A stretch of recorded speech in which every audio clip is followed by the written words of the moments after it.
हाँ तो दोस्तों, आज का क्लास जो है वह भारत के राज्य व्यवस्था भारत के राज्य व्यवस्था का एक चैप्टर है। भारत की प्रधानमंत्री यानी भारत का प्रधानमंत्री।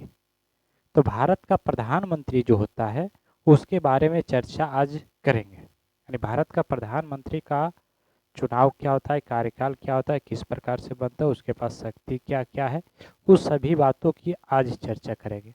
अर्थात हमारे संविधान में भारत का जो प्रधानमंत्री बनता है या प्रधानमंत्री जो पद है, उस पद की चर्चा जो किया गया है, उस पद को हमारे संविधान में क्या क्या योगदान दिया गया उसके बारे में चर्चा करेंगे। उसके बारे में आज चर्चा करेंगे। तो सबसे पहले जानते हैं कि भारतीय संविधान के अनुसार, यानी भारत का प्रधानमंत्री पद की चर्चा कर रहे हैं, तो भारतीय संविधान के अनुसार संसदीय व्यवस्था में राष्ट्रपति केवल नाम मात्र का कार्यकारी प्रमुख होता है।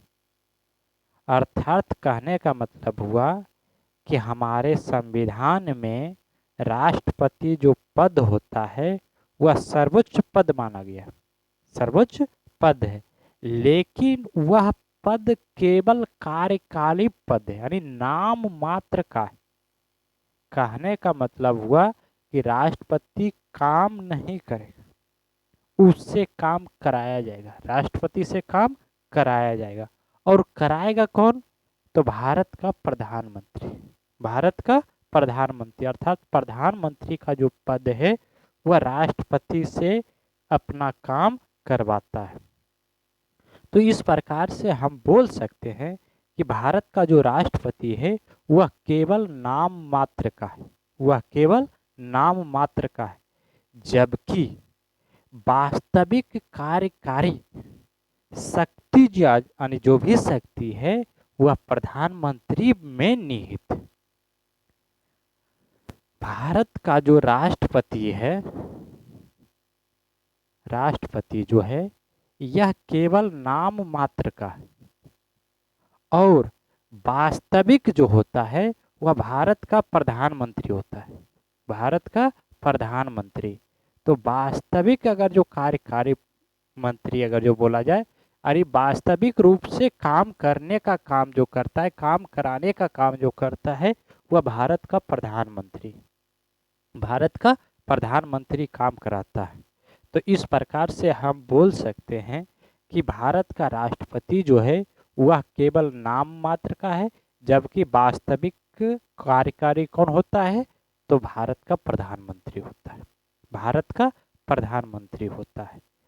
अर्थात यह कह सकते हैं एक बात और इस पे कि राष्ट्रपति जो होता है वह राज्य का प्रमुख होता है, राष्ट्रपति जो होता है वह राज्य का प्रमुख होता है। अब राज्य के अंतर्गत तो पूरा भारत भी एक राज्य ही माना जाता है, संविधान के अनुसार पूरा भारत को एक राज्य ही माना गया। तो भारत अर्थात राज्य, तो राष्ट्रपति राज्य का प्रमुख होता है, जबकि प्रधानमंत्री सरकार का प्रमुख होता है। कहने का मतलब हुआ राष्ट्रपति जो होता है वह राज्य का प्रमुख है, राज्य का प्रमुख है, लेकिन राज्य में जो सरकार चलेगा वो सरकार का प्रमुख कौन होगा? तो प्रधानमंत्री होता है, भारत का प्रधानमंत्री होता है। अब प्रधानमंत्री की नियुक्ति किस प्रकार से होता है? तो भारत में प्रधानमंत्री का नियुक्ति जो है वह राष्ट्रपति करता है। भारत में प्रधानमंत्री का नियुक्ति कौन करता है? राष्ट्रपति करता है। तो इसका मतलब यह नहीं हुआ कि राष्ट्रपति किसी को भी प्रधानमंत्री बना देगा, राष्ट्रपति किसी को भी प्रधानमंत्री बना देगा, ऐसी बात नहीं है। अब उसकी प्रधानमंत्री बनने के लिए उसे चुनाव कराया जाता है, और उस चुनाव में आम लोग भी भाग लेते हैं। प्रत्यक्ष रूप से, मतलब कहने का मतलब हुआ आम जनता उसमें भाग लेते हैं। तो आम जनता जब भाग लेते हैं तो जब राष्ट्रपति का काम प्रधानमंत्री बनाने के लिए तभी हम समझेंगे जब बहुमत दल वाले नेता अपनी बहुमत को साबित करेंगे, तो फिर राष्ट्रपति उससे प्रधानमंत्री बनाएंगे, राष्ट्रपति उसे प्रधानमंत्री बनाएंगे। अब राष्ट्रपति की चुनाव किस प्रकार से होता है? तो राष्ट्रपति की चुनाव के लिए पूरे भारत में 543 सीट, पूरा भारत में टोटल सीट कितना है? 543, अर्थात 543 गो संसद होते हैं, जिसमें कि 2 गो संसद जो होता है वह मनोनीत होता है, 2 संसद जो होता है मनोनीत होता है। बाकी जो बचा अर्थात 541 गो। अब 541 पे चुनाव होता है, 541 पे चुनाव होता है। 541 गो प्रधानमंत्री नहीं होता है बल्कि संसद होता है। 541 सीट हुआ। अब 541 सीट में यानी जिसमें चुनाव हो रहा है, ऐसे तो अब मतलब कहने का मतलब हुआ ये कि 541 सीट पे चुनाव होगा और 2 पर मनोनीत कर लिया जाता है। लेकिन चुनाव यानी अगर जो सीट मिलेगा तो हम तो देखेंगे कि 543 में ही है। तो 543 में यानी 543 में कोई भी पार्टी का सरकार तभी बनेगा जब वह बहुमत साबित कर पाएगा। अब बहुमत साबित करने के लिए क्या है? तो बहुमत साबित करने के लिए इसका 50% +1 वोट लाता है, उसके बाद जो ज़्यादा जिस पार्टी का रहेगा उस पर काम होगा, यानी जिसका ज़्यादा बहुमत रहेगा वो।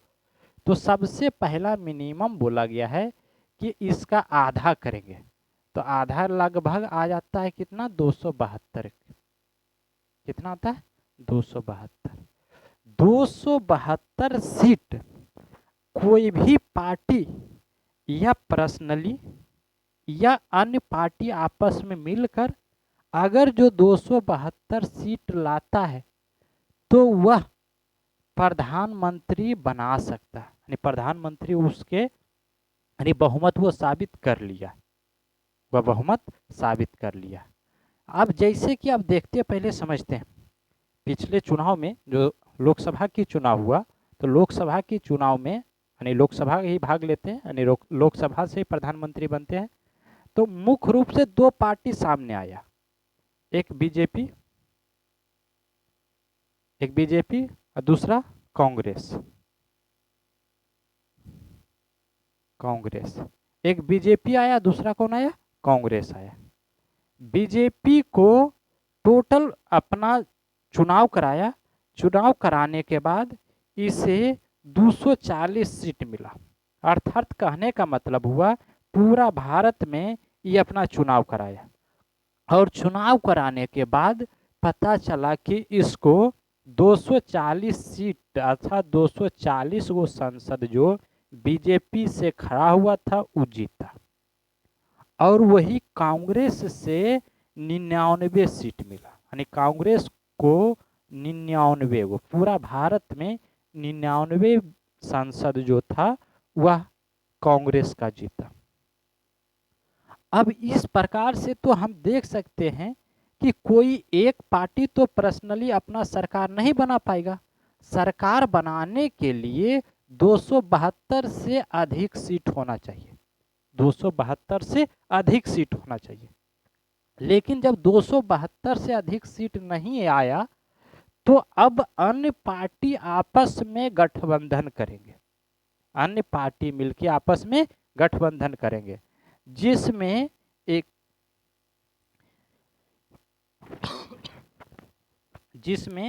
बीजेपी में जो शामिल हुआ वह जदयू, और बिहार से जदयू को कितना वोट प्राप्त हुआ, यानी कितना सांसद इसका जीता?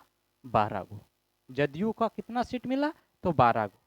उसके बाद फिर शिवसेना, शिवसेना, शिवसेना से इसे मिला, यानी शिवसेना से इसे 7 सीट मिला।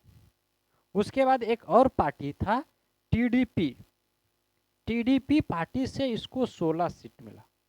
और अन्य पार्टी जैसे बिहार में ही अगर जो अन्य में ले लेते हैं तो क्या रामविलास पासवान का जो पार्टी था वो पार्टी अगर जो देखते हैं तो मतलब अन्य के अंतर्गत अगर जो लेते हैं तो अन्य के अंतर्गत अर्थात अन्य के अंतर्गत इसे जो सीट मिला वह 17 सीट मिला।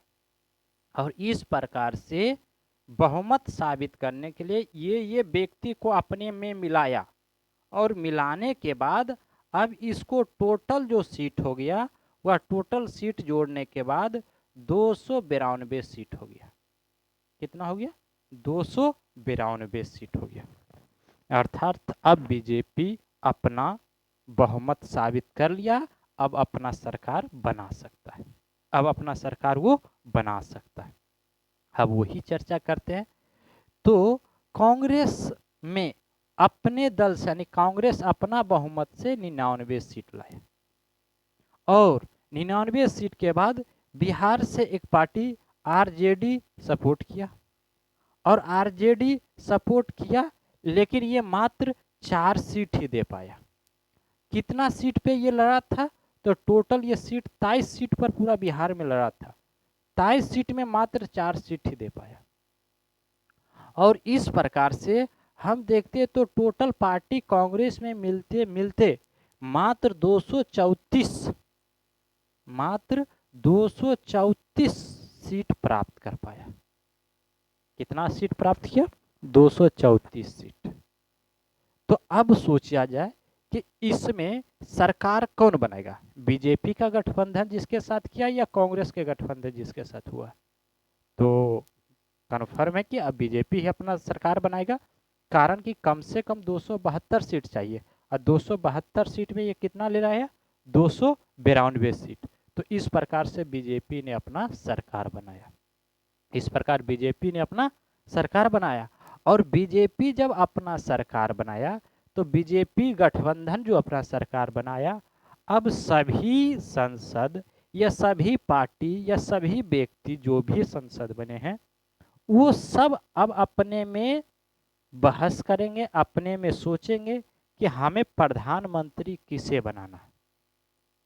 तो प्रधानमंत्री उसी को बनाया जाएगा जो पूरा का देखरेख किया, जो इसका नेता बना है उसी को प्रधानमंत्री बनाया जाएगा। तो प्रस्ताव जो है वह राष्ट्रपति के पास भेजेगा। किसके पास भेजेगा? राष्ट्रपति के पास भेजेगा। और जब राष्ट्रपति के पास जाएगा तो अब राष्ट्रपति जो है वह बीजेपी का सरकार बनाया, राष्ट्रपति जो है वह बीजेपी का सरकार बनाया। तो इस प्रकार से हमने यही देखे कि बीजेपी का सरकार बनने के लिए बीजेपी का सरकार तो बना, लेकिन ये जब तक बहुमत साबित नहीं कर पाया तब तक सरकार इसका नहीं बना। जब बहुमत साबित हो गया तो फिर इसका सरकार बना। तो बहुमत जब साबित हो गया अर्थात 272 से प्लस सीट अगर जो ले आया तो वह फिर अपना सरकार बना सकता है। और जब अपना सरकार बना सकता है तो बहुमत प्राप्त करने के बाद अब प्रधानमंत्री का नियुक्ति कौन करेगा? राष्ट्रपति करेगा। और इसका मतलब ये नहीं हुआ, अभी इसमें तो हम समझ गए, इसका मतलब ये तो नहीं हुआ कि किसी को भी प्रधानमंत्री बना देंगे, नहीं, प्रधानमंत्री उसी को बनाया जाएगा जो बहुमत यानी जो अपना बहुमत साबित कर पाया अर्थात 272 प्लस सीट ले आया। जब तक 272 सीट नहीं आएगा तब तक किसी का भी सरकार नहीं बनेगा, ना तो बीजेपी का ना तो कांग्रेस का। जिसका 272 सीट पूरेगा वही अपना सरकार बनाएगा। और लोकसभा में बहुमत प्राप्त करने वाले नेता को ही प्रधानमंत्री नियुक्त किया जाता है। आगे समझते हैं कि यदि कोई भी दल स्पष्ट बहुमत प्राप्त नहीं कर पाता है, कहने का मतलब हुआ कोई भी दल जो है वह स्पष्ट बहुमत नहीं प्राप्त कर पाता है, तो नहीं प्राप्त करने की ऐसी स्थिति में सबसे यानी बहुमत जिसमें सबसे ज्यादा सीट लाया है, दल के नेता को प्रधानमंत्री नियुक्त किया जाएगा। प्रधानमंत्री नियुक्त किया जाएगा और उसे समय दिया जाएगा कि 1 महीना के अंदर अपना बहुमत साबित करे। राष्ट्रपति उसे समय देता है कि 1 महीना के अंदर अपना विश्वास प्राप्त करें, संसद के यानी सदन के अंदर विश्वास प्राप्त करें और अन्य लोगों को अपने में शामिल करें और अपना सरकार को बनाएं। 1979 ईस्वी में, समझते जाते हैं, 1979 ईस्वी में 1979 ईस्वी में जब राष्ट्रपति बने हुए थे संजीव रेड्डी। राष्ट्रपति कौन थे? संजीव रेड्डी ने मोरारजी देसाई को जनता पार्टी के पतन पर चरण सिंह को प्रधानमंत्री बनाया। संजीवनी रेड्डी उस समय राष्ट्रपति था। इसमें संजीवनी रेड्डी जब राष्ट्रपति था तो उस समय पार्टी था मोरारजी देसाई यानी जनता पार्टी का शासक, लेकिन वो अपना पतन कर दिया, वो अपना विश्वास खो दिया, वो अपना बहुमत खो दिया। और जब बहुमत खो दिया तो फिर अगला जो प्रधानमंत्री बनाया गया वह चरण सिंह को बनाया गया। किसको बनाया गया? चरण सिंह को। तो इस प्रकार से और भी कारण होता है कि मान लिया जाए भारत की प्रधानमंत्री है, अगर जो प्रधानमंत्री का मृत्यु हो जाए किसी कारण बस, अगर जो पद रिक्त हो जाए, जब प्रधानमंत्री कार्यकाल के दौरान मृत्यु हो जाता है तो राष्ट्रपति प्रधानमंत्री के चुनाव व नियुक्त के लिए अपना व्यक्तिगत निर्णय लेता है। राष्ट्रपति जो है वह चुनाव के बारे में सोचता है कि चुनाव कराया जाए, और चुनाव कराया जाएगा तो उसमें टाइम लगेगा, उस समय तक कौन प्रधानमंत्री रहेगा, ये राष्ट्रपति के ऊपर जवाबदेही होता है। उसी प्रकार आप समझते हैं कि जब 1984 ईस्वी में, कब की चर्चा कर रहे हैं? 1984 ईस्वी में उस समय प्रधानमंत्री थी इंदिरा गांधी। इंदिरा गांधी यानी उस समय प्रधानमंत्री कौन थे? इंदिरा गांधी। और जब इंदिरा गांधी प्रधानमंत्री थे तो इंदिरा गांधी की मृत्यु हो जाता है। इंदिरा गांधी का मृत्यु हो जाता है। अब मृत्यु नहीं, इंदिरा गांधी की हत्या किया गया। अब हत्या किस प्रकार से किया गया वो समझते हैं। तो हत्या इस प्रकार से हुआ कि पंजाब के लोगों ने अपनी एक स्वर्ण मंदिर था, उस मंदिर में कोई यानी खास व्यक्ति अपना जो यानी स्वर्ण मंदिर में वो अपना रह रहे थे, अर्थात स्वर्ण मंदिर था, उसमें खालिस्तानी यानी अलग देश के लोग वहां आकर रहने लगा। और जब रहने लगा तो फिर ये चलाया ऑपरेशन, इंदिरा गांधी चलाए ऑपरेशन यानी सैन्य कार्रवाई करना शुरू किया। और जब सैन्य कार्रवाई करना शुरू किया तो सैन्य कार्रवाई में तो जीत गया, अर्थात उसको मार के भगाने में यानी उसका निदान सोच लिया, उसका निदान हो गया।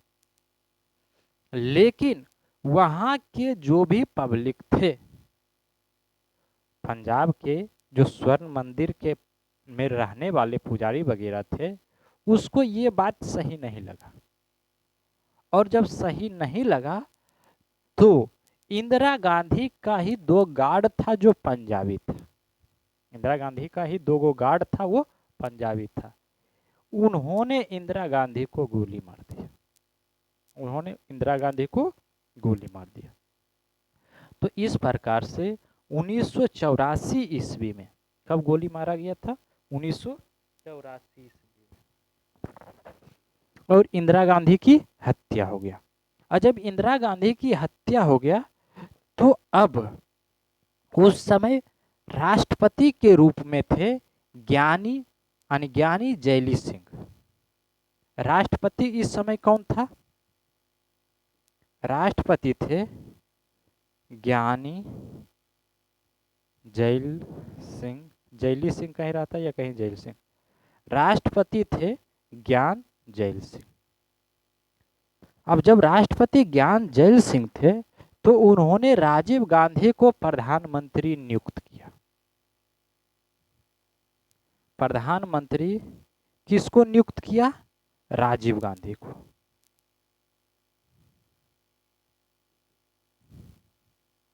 प्रधानमंत्री किसको नियुक्त किया गया? राजीव गांधी को। और जब प्रधानमंत्री के रूप में राजीव गांधी को जब नियुक्त किया गया तो नियुक्त करने के बाद अब आता है कि वो जो प्रधानमंत्री तो बना, लेकिन वो प्रधानमंत्री कार्यवाहक प्रधानमंत्री बना। क्या बना? कार्यवाहक प्रधानमंत्री। इसी प्रकार से और भी चर्चा करते हैं।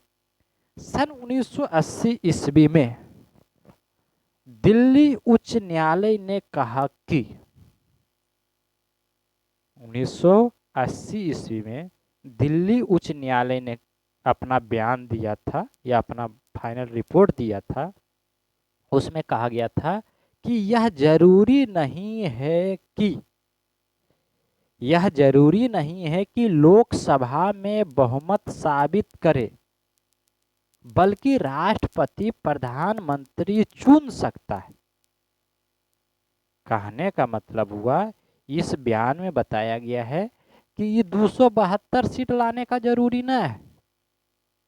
अगर जो आ गया तो ठीक है, और नहीं भी आया तो बहुमत दल का जो नेता होगा, लोकसभा में बहुमत दल का जो नेता होगा यानी बहुमत साबित करे, बल्कि राष्ट्रपति प्रधानमंत्री चुन सकता है और फिर वह लोकसभा में बहुमत साबित करे एक निश्चित समय, यानी 1 महीना तक का समय दिया जाता है कि अगर जो मान लिया जाए, अगर जो ये सब पार्टी आपस में नहीं मिलता, मान लिया जाए सब अलग अलग रहता, तो सबसे ज़्यादा बहुमत किसका था? बीजेपी का था। बीजेपी अपना सरकार बनाता, राष्ट्रपति तो इसी को चुनता, बीजेपी को ही। और जब बीजेपी को चुनता तो इसको कहता कि आपके पास तो यानी पूरा यानी जो हमारा नियम कानून है उसके हिसाब से तो 272 सीट आना चाहिए, आपके पास 240 है। आपको 1 महीना का समय दिया जाता है, जो व्यक्ति को आपस में आप मिला सकते हैं मिला दें और अपना बहुमत को साबित करें। और उसी में फिर 1997 ईस्वी में उच्चतम न्यायालय ने एक और रिपोर्ट जारी किया, एक और बात बताने सुनाया, एक रिपोर्ट जारी किया।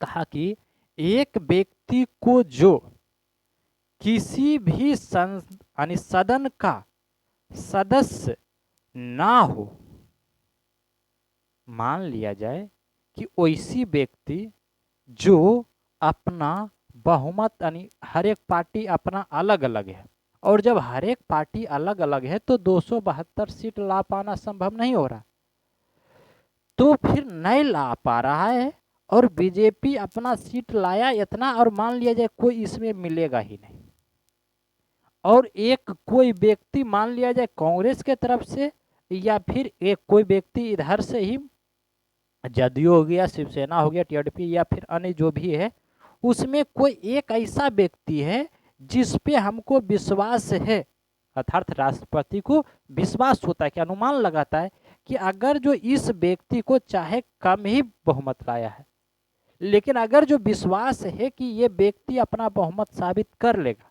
तो उसे प्रधानमंत्री बना सकते हैं। यही बताया गया कि इतना सभी संसद में किसी भी सदन का सदस्य बनना अनिवार्य है नहीं तो वह प्रधानमंत्री का पद पे नहीं रहेगा। और बात इसमें बताया गया है कि अगर जो मान लिया जाए कोई ऐसा व्यक्ति है जो इसमें यानी संसद का पद ना तो सदन का राज्यसभा से है ना तो लोकसभा से, और वो एक ऐसा व्यक्ति है जो आएगा और आपस में सबको जोड़ करके अपना बहुमत साबित कर लेगा, बहुमत साबित कर लेगा। तो बहुमत साबित तो कर देगा, उससे प्रधानमंत्री भी बना दिया जाएगा, लेकिन अब 6 महीना के अंदर, 6 महीना के अंदर कि लोकसभा या राज्यसभा, लोकसभा या राज्यसभा कहीं भी वो उसको अपना सदस्यता लेना होगा। अगर जो वह सदस्यता नहीं लेता है तो उसे प्रधानमंत्री के पद से हटा दिया जाएगा, प्रधानमंत्री के पद से उसे हटा दिया जाएगा। अब जानते हैं भारत के प्रधानमंत्री का जो पद है उसको शपथ कौन दिलाता है, प्रधानमंत्री का जो पद है उसको शपथ कौन दिलाता है, उसके बारे में हम अब समझते हैं। तो भारत का प्रधानमंत्री का नियुक्ति कौन करता है, तो भारत का राष्ट्रपति करता है। तो शपथ भी कौन दिलाएगा, राष्ट्रपति ही दिलाएगा। अरे यानी भारत की राष्ट्रपति ही शपथ दिलाएगा। तो अब शपथ के बारे में समझते हैं। भारत का जो प्रधानमंत्री होता है उसका शपथ राष्ट्रपति द्वारा दिलाया जाता है। किसके द्वारा, किसके द्वारा दिलाया जाता है, राष्ट्रपति के द्वारा। और शपथ में क्या विशेष ध्यान रखना पड़ता है, पहले तो वो अपना शपथ लेगा और शपथ के साथ गोपनीयता का भी शपथ लेगा। अर्थात बड़े पद पे हम किसी को बना रहे हैं, प्रधानमंत्री जब बना रहे हैं तो उसे एक शपथ और लेना पड़ता है। और ये शपथ केवल प्रधानमंत्री ही नहीं बल्कि जितना भी संसद होता है, जितना भी मंत्री होता है, सभी को लेना पड़ता है। यानी मंत्री परिषद का जितने भी व्यक्ति होता है सभी को यह शपथ लेना पड़ता है। और वो शपथ क्या है, तो शपथ में सबसे पहले कहते हैं कि मैं भारत के संविधान के प्रति सच्ची श्रद्धा और निष्ठा रखूंगा, मैं भारत के प्रभुत्व एवं अखंडता का अक्षुण्ण रखूंगा। अक्षुण्ण कहने का मतलब हुआ कि प्रभुत्व यानी प्रभुत्व और अखंड मतलब जो खंडित होने नहीं दूंगा, अर्थात टुकड़ा में बंटने नहीं दूंगा। इसके अलावा और कहते मैं श्रद्धा पूर्वक शुद्ध अंतःकरण से अपने पद की दायित्व का निर्वहन करूंगा, अपने पद की दायित्व का निर्वहन करूंगा। मैं बिना किसी भय या पक्षपात, अनुराग या द्वेष के बिना सभी प्रकार के लोगों के प्रति संविधान और विधि के अनुसार न्याय करूंगा। संविधान और विधि के अनुसार जो न्याय होगा वो न्याय करूंगा। इसके साथ अब प्रधानमंत्री हो या मंत्री परिषद का कोई भी व्यक्ति हो, मंत्री कोई भी मंत्री हो, उसके साथ गोपनीयता का भी शपथ दिलाया जाता है। गोपनीयता की शपथ में कहते हैं कि मैं ईश्वर का शपथ लेता हूं कि जो भी मेरे विचार में लाया जाएगा, अर्थात हमें जो भी बताया जाएगा अथवा मुझे ज्ञात होगा, कहने का मतलब वो मुझे पता चलेगा, उसे किसी व्यक्ति या व्यक्तियों को तब तक यानी तब तक के सिवाय जब ऐसे मंत्री के रूप में अपना कर्तव्य का निर्वहन के लिए अपेक्षित हों, अपेक्षित हों। अर्थात कहने का मतलब हो गया कि हमारे ज्ञात में जो भी बात आएगा, जो भी हमें मालूम होगा उसे अपने पास रखूंगा। कब तक इसका हम जवाबदेही लेता नहीं, कब तक ये शपथ का वैलिडिटी रखता हूं, जब तक कि हम मंत्री बना हुआ रहेंगे, जब तक हम मंत्री बना हुआ रहेंगे। और मैं निर्वाहन के लिए ऐसा प्रेक्षित है, मैं प्रत्यक्ष अथवा अप्रत्यक्ष रूप से सुनिश्चित या प्रकट नहीं करूंगा। मतलब एक होता है प्रत्यक्ष, दूसरा अप्रत्यक्ष। एक इशारा से भी नहीं बता सकते हैं कि हमको ये बात बताया गया, हम भारत का प्रधानमंत्री बनने जा रहे हैं, मंत्रिपरिषद है, वहाँ पे हर एक बात की चर्चा किया जाएगा। और अगर जो उस बात को ध्यान में नहीं रखेंगे तो फिर हो सकता है आगे दिक्कत हो जाए। और आगे आप समझते हैं, भारत के प्रधानमंत्री का कार्यकाल, भारत का प्रधानमंत्री का कोई निश्चित कार्यकाल नहीं होता। भारत के प्रधानमंत्री का कोई निश्चित कार्यकाल नहीं होता है। ये राष्ट्रपति का प्रसाद पर्याप्त अपने पद पर बने रहता है। कहने का मतलब हुआ, जब तक राष्ट्रपति चाहेगा तब तक वह उस पद पर रहेगा। अब इसका मतलब ये भी नहीं हुआ कि राष्ट्रपति हटा देगा। जब राष्ट्रपति को बनाने का ही क्षमता नहीं, कारण कि चुनाव से आया है, जब राष्ट्रपति बना ही नहीं सकते तो हटा किसे सकते हैं? तो हटा तभी सकते हैं जब वह किसी भी प्रकार से अपना बहुमत खो देता, अपना विश्वास खो देता हो। उसका गठन यानी प्रधानमंत्री जब एक बार बनता है तो वह 5 साल के लिए बनता है। कितने के लिए बनता है? 5 साल के लिए बनता है। और जब 5 साल के लिए बनेगा तो राष्ट्रपति तो हटा नहीं सकता, लेकिन जब वो अपना विश्वास खो देता है, वो अपना बहुमत खो देता है, तो फिर उसे उस पद से उसे हटा दिया जाता है।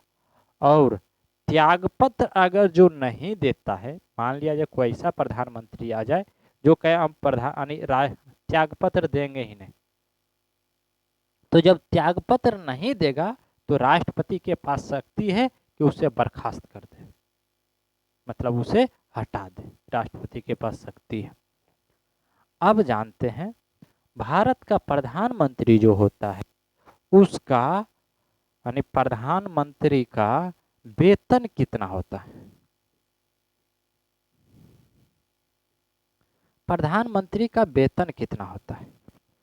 तो प्रधानमंत्री का जो वेतन होता है वह मंथली वेतन होता है 1,66,000। 1,66,000। 1,66,000 रुपया उसका वेतन होता है। इसके साथ अन्य रूप से विभिन्न प्रकार के पेंशन यानी डीए ये मिलता है उसको 1,93,000। कितना मिलता है? 1,93,000। 1,93,000। और उसके बाद पीएम अलाउंस, पीएम अलाउंस भी एक प्रकार का वेतन ही उसका है, प्रधानमंत्री अलाउंस। इसमें इसको मिलता है 45,000। 45,000 की मंथली। कितना? 45,000 की मंथली। और इसके साथ फिर मिलता है एमपी अलाउंस। एमपी भी है यानी सांसद भी है, तो एमपी अलाउंस जो उसे मिलता है वो भी 45,000 मिलता है। कितना मिलता है? 45,000। यानी भारत का प्रधानमंत्री का वेतन जो देखते हैं तो वेतन उसका 1,66,000 ही है। कितना है? 1,66,000। लेकिन अदर प्रकार की उसको सुविधा जो मिल रहा है, इसके अलावा और बोला गया कि उसका वेतन जो होता है दिन वाइज भी वेतन होता है। अगर जो संसद भवन में प्रधानमंत्री एक दिन कार्य करेगा तो एक दिन में उसको 24 रुपया दिया जाएगा। 2400 रुपया। कितना रुपया दिया जाता है? 2400 रुपया प्रतिदिन। प्रतिदिन। और प्रतिदिन इस महीना में कम से कम 10 दिन बैठक होना ही होना है। 10 दिन बैठक होना ही होना है, यानी महीना में कम से कम 300। और अन्य अलाउंस जो मिला के दिया जाता है वह 35,000। 35,000 अन्य प्रकार से उसे दिया जाता है। और इस प्रकार से 35,000 और इसके अलावा और भी विभिन्न सुविधा दिया जाता है। और विभिन्न सुविधा के रूप में विभिन्न सुविधा मिलने के बाद टोटल इसका पुर जाता है 5,07,050 रुपया। 5,07,050 रुपया इतना होता है। लेकिन अब वह अलग अलग प्रकार की सुविधा में जो खर्चा करेगा वह खर्चा कटेगा और खर्चा काट के अब उसे 3,50,000 की मंथली दिया जाता है। फाइनल उसको कितना मिलता है? उसका वेतन जो मंथली होता है वह 3,50,000 का महीना, इतना रुपया पर माह। इस प्रकार से बाकी अपना वेतन यानी वेतन हो गया, भत्ता वगैरह जो भी होता है, अलग प्रकार की जो भी सुविधा होता है जो मंत्री को मिलता है वो ये सबको मिलता है। अब समझते हैं, ये तो हो गया वेतन। वेतन बोल सकते हैं तो उसका अकाउंट में कितना जाता है तो 3.5 लाख, और ऐसे टोटल कितना आता है तो 5,07,000, 5,07,000। अब आगे समझते हैं, ये तो शपथ हो गया, वेतन हो गया।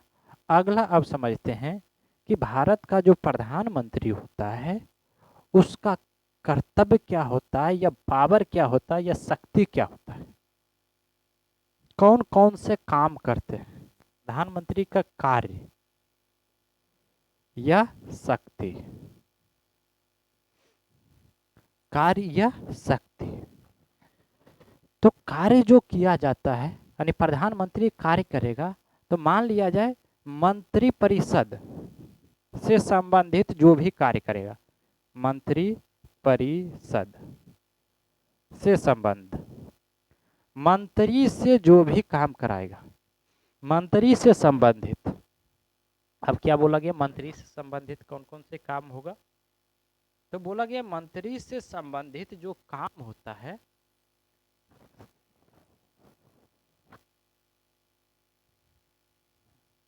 यानी मंत्री से संबंधित जो भी काम होता है वह प्रधानमंत्री के सिफारिश पे राष्ट्रपति किसी भी मंत्री का नियुक्ति करता है, यानी प्रधानमंत्री के कहने से ही किसी व्यक्ति को मंत्री बनाया जाएगा।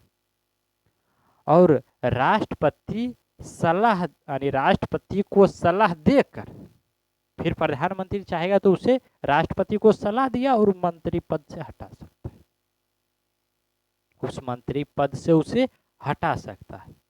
अर्थात अपने से बंदूक नहीं चलाना है बल्कि राष्ट्रपति के यानी दूसरे के कंधे पे रख के गोली चलाता है प्रधानमंत्री।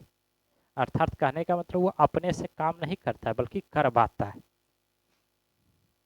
इसके अलावा और जानते हैं, बोला गया है कि प्रधानमंत्री अपना त्यागपत्र देकर पूरा मंत्रिमंडल को नष्ट कर सकता है यानी समाप्त कर सकता है। मंत्रिमंडल अगर जो चाहेगा, प्रधानमंत्री का इच्छा हो जाएगा तो पूरा मंत्रिमंडल को समाप्त कर सकता है। कारण कि हमारे संविधान में कहा गया है कि भारत का प्रधानमंत्री जो होता है वह पूरा मंत्रिमंडल का प्रमुख है।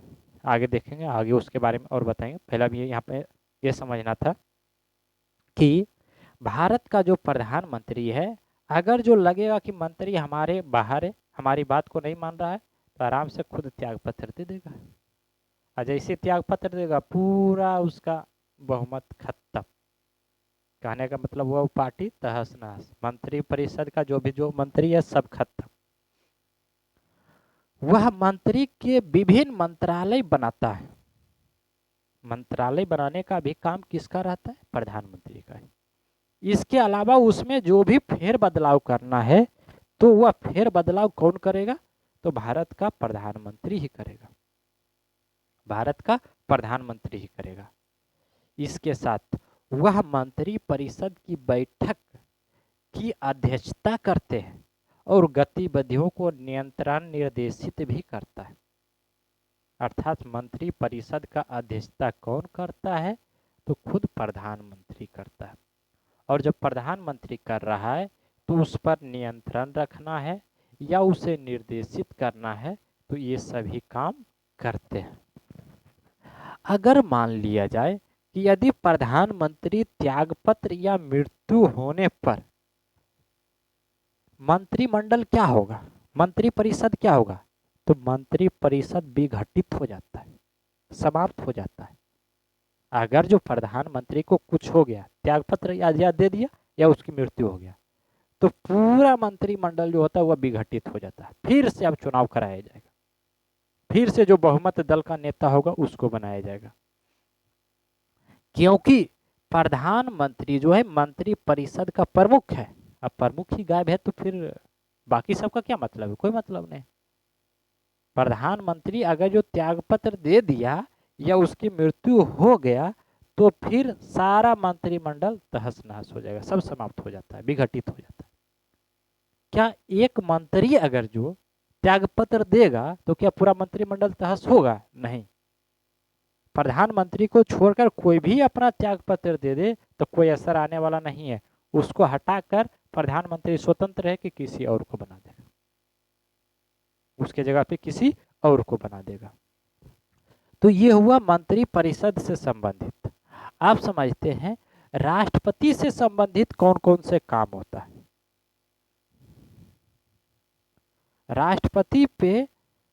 राष्ट्रपति से कौन कौन काम करवाते हैं या राष्ट्रपति पे क्या इसकी शक्ति है।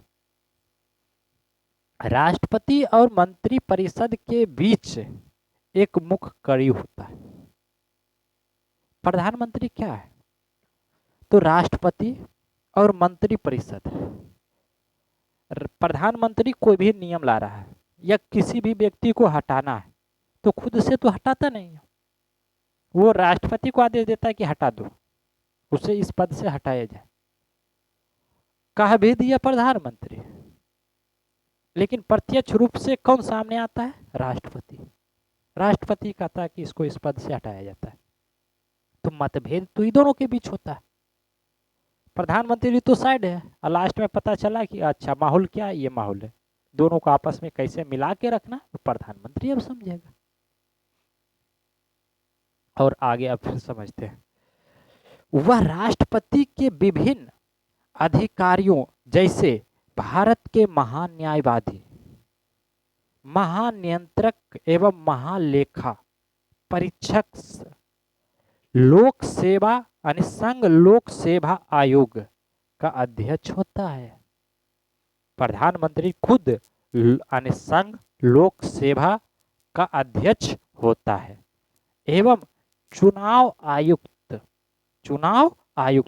आयुक्त जो भी होता है, तो चुनाव आयुक्त, इसके अलावा चुनाव आयुक्त और नीति आयोग, इसके अलावा वित्त आयोग या नीति आयोग का अध्यक्ष भी होता है। उसके सदस्य एवं अन्य नियुक्ति से संबंधित परामर्श करते हैं। तो ये काम किसका होता है? प्रधानमंत्री का। अब संसद से क्या काम होता है? अब संसद पे कौन से काम करवाते हैं, संसद पे क्या उसकी शक्ति चलता है, तो आप समझते हैं। प्रधानमंत्री निचली सदन का नेता होता है। प्रधानमंत्री निचली सदन का नेता होता है, लोक सेवा का यानी लोकसभा का वह नेता होता है। वह राष्ट्रपति को संसद के सत्र का आहूत कर सकता है, यानी संसद को शुरुआत कर सकता है, सत्र शुरुआत कर सकता है और सत्र को रुका सकता है, सत्र को समापन कर सकता है, यानी सत्रावसान संबंधित परामर्श देता है। प्रधानमंत्री खुद से नहीं बल्कि परामर्श देता है। इसके अलावा और वह किसी भी समय लोकसभा को विघटित करने का सिफारिश राष्ट्रपति से कर सकता है। अगर जो प्रधानमंत्री को लगा कि नहीं, हमको अब लोकसभा को नष्ट करना, विघटित करना है, समाप्त करना है, तो वह किसी भी समय अपना राष्ट्रपति से वह सिफारिश कर सकता है। इसके अलावा राष्ट्रपति प्रधानमंत्री का और भी काम होता है, वह सभा पटल पर सरकार की जो भी नीतियां बनेगी उसकी घोषणा करेगी। उसकी घोषणा कौन करेगा? तो भारत का प्रधानमंत्री करता है। जैसे कि नोटबंदी हो या फिर 370 धारा हटाया गया, इसके अलावा जो भी नियम कानून लाया जाता है तो उसकी सूचना हमें कौन देता है, उसकी घोषणा कौन करता है? तो भारत का प्रधानमंत्री करता है। इसके अलावा अन्य शक्ति भी भारत के प्रधानमंत्री को दिया गया है। वह नीति आयोग, राष्ट्रीय एकता परिषद, अंतर्राज्यीय परिषद, राष्ट्रीय जल संसाधन परिषद का अध्यक्ष होता है। कहेगा नीति आयोग का अध्यक्ष कौन होता है? तो प्रधानमंत्री। राष्ट्रीय एकता परिषद का अध्यक्ष कौन होता है? तो फिर प्रधानमंत्री।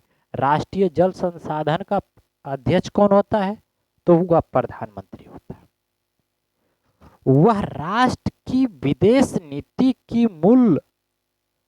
मूर्त, वह राष्ट्र के विदेश नीति को मूर्ति रूप देने का काम करता है।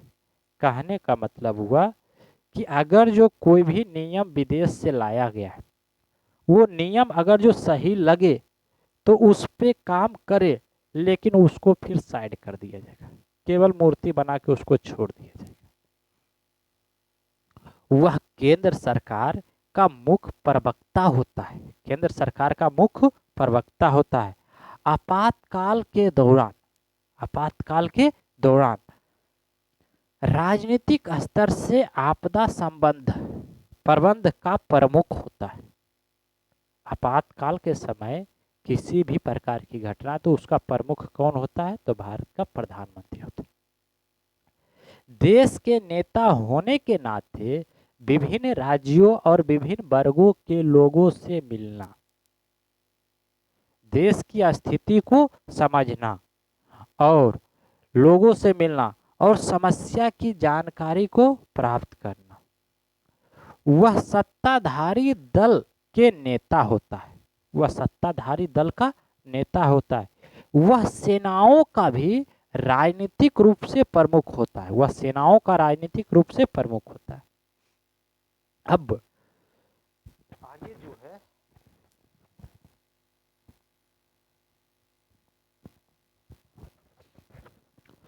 आगे जो देख रहे हैं वह भारत का प्रधानमंत्री का पद जो है उसके बारे में लोगों का राय क्या रहा उसके बारे में समझते हैं। संविधान का जनक किसे कहा जाता है? डॉक्टर भीमराव अंबेडकर। भीमराव अंबेडकर ने प्रधानमंत्री के पद को कहा है कि वह अमेरिका के राष्ट्रपति के पद के बराबर है। भारत का जो प्रधानमंत्री का पद होता है ना, वह अमेरिका में जो राष्ट्रपति जो काम करता है, यहाँ का प्रधानमंत्री वो काम करता है। इसके अलावा सर विलियम वर्नर हरकोट ने इसके बारे में कहा कि प्रधानमंत्री को तारे के बीच चंद्रमा की संज्ञा दिया गया। प्रधानमंत्री जो पद होता है ना, वह बहुत से तारे हैं और तारों के बीच एक चंद्रमा है। तारों के बीच एक चंद्रमा है, उसकी संज्ञा दिया गया। इसके अलावा जोनी गस ने अपने बात में कहा कि यह सूर्य के समान है। प्रधानमंत्री पद जो है वह सूर्य के समान है और बाकी ग्रहों जो है इसकी चक्कर काटती है। बाकी ग्रहों इसकी चक्कर काटती है।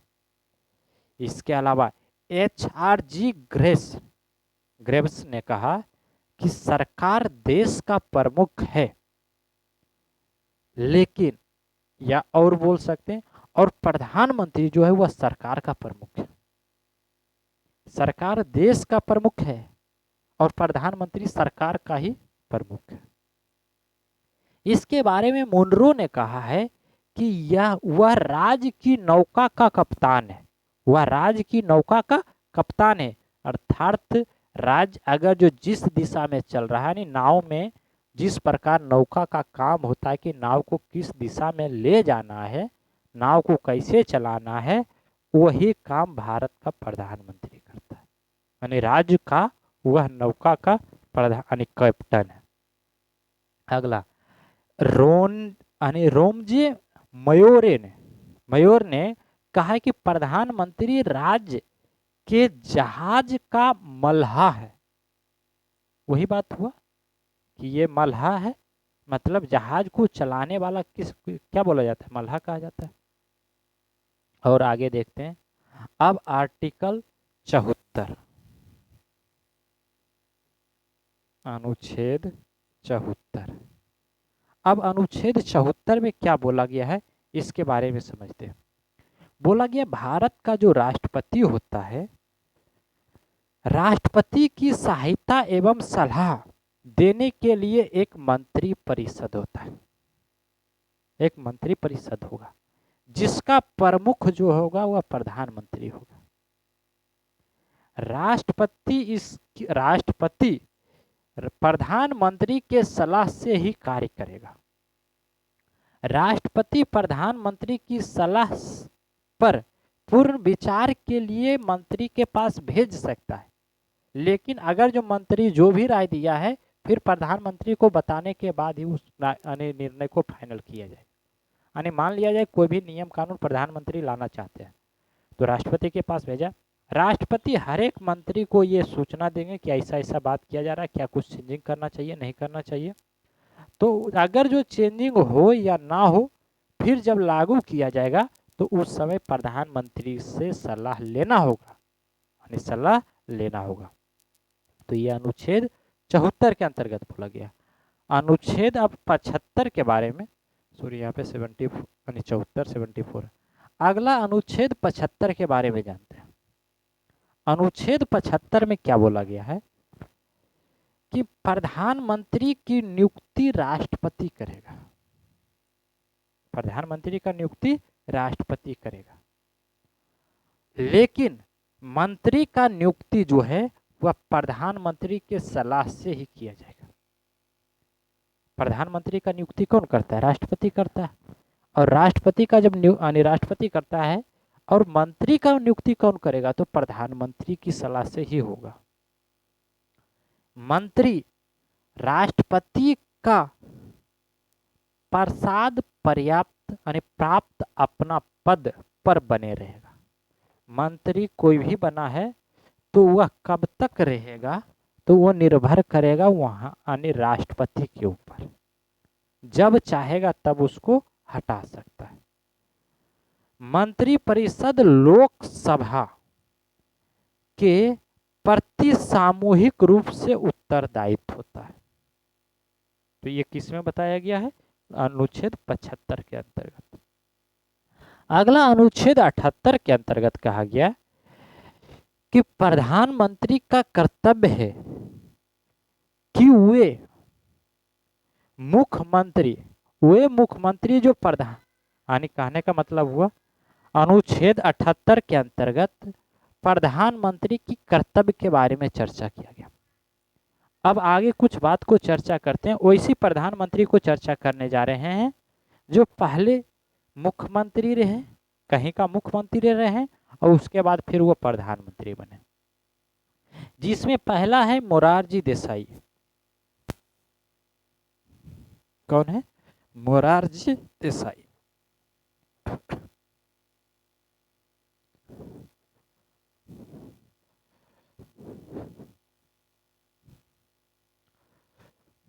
पहला व्यक्ति जो है वह मोरारजी देसाई।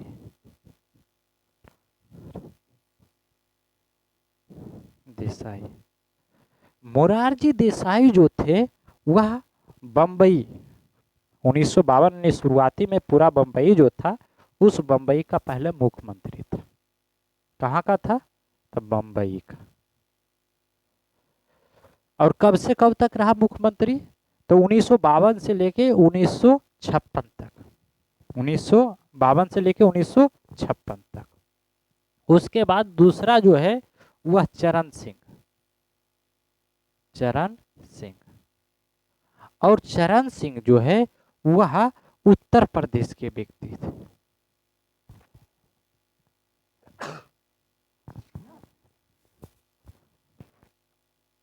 कहाँ के थे? उत्तर प्रदेश का। और जब उत्तर प्रदेश का था, यानी चरण सिंह कहाँ के मुख्यमंत्री बने? उत्तर प्रदेश का। उसके बाद फिर BP Singh. BP Singh. BP Singh भी उत्तर प्रदेश का ही मुख्यमंत्री बना। उत्तर प्रदेश का। और इसके अलावा बीपी सिंह के बाद अगला आता है PV Narasimha. PV Narasimha. PV Narasimha जो है वह कहाँ के थे? तो आंध्र प्रदेश का। आंध्र प्रदेश। पीवी नरसिम्हा कहाँ के थे? आंध्र प्रदेश के मुख्यमंत्री बने थे। और अगला है एच.डी. देवगौड़ा। पचमा में एच.डी. देवगौड़ा। एच.डी. देवगौड़ा जो था वह कर्नाटक के मुख्यमंत्री थे। ये मुख्यमंत्री थे, फिर आगे जाके ये प्रधानमंत्री बने कर्नाटक। और छठा नंबर में जो अभी प्रधानमंत्री हमारे बने हुए तत्काल का जो प्रधानमंत्री है वही नरेंद्र मोदी। नरेंद्र मोदी। नरेंद्र मोदी। और नरेंद्र मोदी कहाँ के मुख्यमंत्री बने थे? गुजरात के। और कितनी बार मुख्यमंत्री गुजरात में बने थे? तो 4 बार। 4 बार गुजरात का मुख्यमंत्री बना। और फिर वह भारत का प्रधानमंत्री बना। तो इस प्रकार से 6 ऐसा व्यक्ति था जो कि पहले मुख्यमंत्री बना और उसके बाद फिर वह प्रधानमंत्री बना।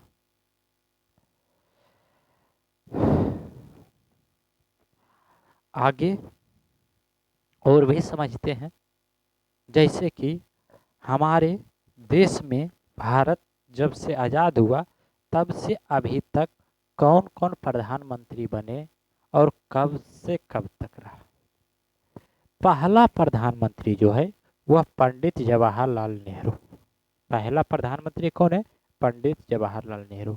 कब बना? तो 1947 से लेके 1964, अर्थात लगभग 16 वर्ष रहा। कितना वर्ष रहा? 16 वर्ष।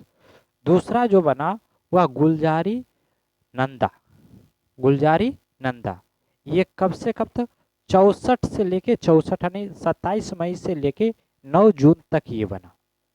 और ये भारत का प्रथम कार्यवाहक प्रधानमंत्री बना था। कौन? गुलजारी नंदा। गुलजारी नंदा। और अभी तक सबसे ज्यादा समय तक प्रधानमंत्री कौन बन के रहा है? पंडित जवाहरलाल नेहरू। अगला आता है लाल बहादुर शास्त्री। लाल बहादुर शास्त्री। ये 64 से लेके 66 तक रहा। और 65 में जब भारत और पाक युद्ध हुआ, युद्ध के दौरान इन्होंने जय जवान जय किसान की नारा लगाया था। जय जवान जय किसान की नारा लगाया था। अगला जो बना वह गुलजारी लाल नंदा। गुलजारी लाल नंदा 66 से लेके 66 में, यानी 11 जनवरी से 24 जनवरी तक। उसके बाद फिर अगला बनते हैं इंदिरा गांधी। कौन बनते हैं? इंदिरा गांधी। 66 में बनते हैं और ये रहते हैं 77 तक। कब तक रहते हैं? 77 तक। लगभग 11 वर्ष। भारत का प्रथम महिला प्रधानमंत्री बना है। भारत का प्रथम महिला प्रधानमंत्री कौन है? इंदिरा गांधी। अगला इसके बाद बनते हैं मोरारजी देसाई। मोरारजी देसाई। और ये 1979 से 1980 तक रहते हैं। अगला जो बनते हैं फिर इंदिरा गांधी 1980 से लेके 1984 में। और 1984 में इनकी मृत्यु हो जाता है। और 1984 में मृत्यु होने के बाद जो बनाया गया, किसको बनाया गया था? राजीव गांधी को। किसको बनाया गया था? राजीव गांधी को 1984 से 1989 ईस्वी तक। सबसे कम उम्र में प्रधानमंत्री बनने वाला यही है, 40 वर्ष में प्रधानमंत्री बना था। और अगले जो है वह बीपी सिंह। कौन है? बीपी सिंह। बीपी सिंह जो है वह 1989 से 1990 तक, 1989 से 1990 तक। और इसके ऊपर लाया गया था अविश्वास प्रस्ताव। जब अविश्वास प्रस्ताव लाया गया था तो यह व्यक्ति प्रधानमंत्री के पद को छोड़ दिया, त्याग दे दिया। लगभग 343 दिन तक ये अपना सरकार चलाया था। अगला आता है चंद्रशेखर राव। यानी चंद्रशेखर जो है वह समाजवादी पार्टी, जनता पार्टी का व्यक्ति था। ये 1990 से 1991 तक। अगला आता है बीपी नरसिम्हा। बीपी नरसिम्हा जो 1991 से लेकर 96 तक। अगला फिर आता है अटल बिहारी वाजपेयी। अटल बिहारी वाजपेयी सबसे कम कार्यकाल के लिए अटल बिहारी वाजपेयी ही आया था, मात्र 16 दिन के लिए। कितना दिन के लिए? 16 दिन के लिए। अगला फिर आता है HD देवगौड़ा जो 1996 से लेकर 1997 तक रहा। और ये किस पार्टी से था? तो जनता दल से था, जनता दल से था। अगला फिर बनते हैं वो था इंद्र कुमार गुजराल। इंद्र कुमार गुजराल जो 1997 से 98 तक रहा, 1997 से 1998 तक रहा। अगला फिर बनते हैं अटल बिहारी वाजपेयी 1998 से लेकर 2004 तक, 2004 तक। और ये गैर कांग्रेसी प्रधानमंत्री बनाया था। अगला फिर होता है 2004 से लेके 2014 तक जो बनते हैं वह मनमोहन सिंह प्रधानमंत्री रहते हैं। प्रथम सिख प्रधानमंत्री मनमोहन सिंह है। अगला फिर बनते हैं नरेंद्र मोदी 2014 से लेके अभी तक प्रधानमंत्री के रूप में कौन है? तो हमारे प्रधानमंत्री नरेंद्र मोदी। तो इस प्रकार से भारत के प्रधानमंत्री से संबंधित जो भी बातें थे लगभग आज हमने एक क्लास में कवर करने की कोशिश की है। और बाकी छोटी मोटी बात हो सकता है, छोटी मोटी टॉपिक छूट भी सकता है, ऐसा कोई बड़ी बात नहीं है। लेकिन जितना भी बताया गया है अगर जो एक बार इसे समझ लिया जाए और समझने के बाद अगर जो तैयारी कीजिएगा या उसकी तैयारी मतलब ऑब्जेक्टिव क्वेश्चन हो या सब्जेक्टिव क्वेश्चन हो, कुछ भी बनाइएगा बहुत आसानी से बनेगा, बहुत आसानी से। कारण कि जितना बात बता दिया गया है वह बहुत बताया गया, ऐसा बात नहीं कि कोई टॉपिक छोड़ा गया। खुद हम चाहें कि एक भी टॉपिक छूटे ना, और अगर जो छूटा भी है तो वैसा एग्जाम में उसका ज़रूरत नहीं है। अब अपने अनुसार उसकी तैयारी कर सकते हैं। बाकी आगे की क्लास अगले दिन, तब तक के लिए जय हिंद।